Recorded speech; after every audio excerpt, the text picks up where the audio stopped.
So ayan guys, pero tayong 1 kilong paa ng manok. Itong ating mga rekado, ginayat ko na. Pero tayong sibuyas, bawang, luya, sili, asiling pula. At ang ating gagawing Bicol Express pag-uong. Pero tayong gata, oyster sauce.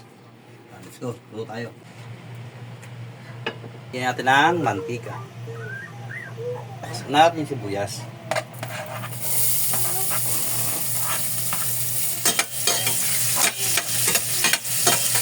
Pumula na yung sibuyas, stir natin yung bawang.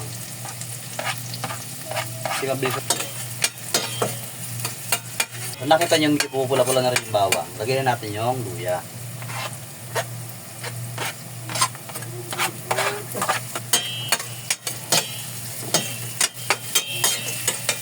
Pag ganyan ang itsura ng ating ginigisang bawang at sibuyas, ilagay natin yung paa ng manok.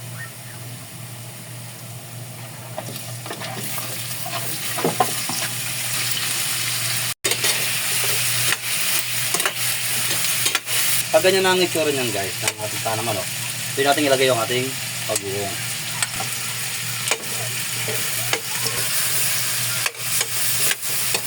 Para lumasa na agad siya. Lagyan natin siya lang guys ng tubig. Palambutin lang muna natin siya. Isasabay ko na dyan guys yung ating laurel. At yung ating paminta. Tatakpan lang natin yan guys. At antay natin lumambot. Ilagay natin guys yung pangalawang piga ng niyog. Ilagay na rin natin yung siling pula at siling green. Luloy lang natin yan. Antay lang natin maiga ulit.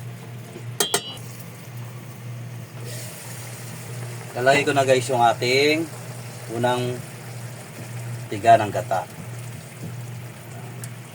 Timplahan na rin natin yan. Lagyan natin ng pampalasa. Sin. Medyo kinula ko sa paminta. Kaya asukal, pampatimbang ang lasa.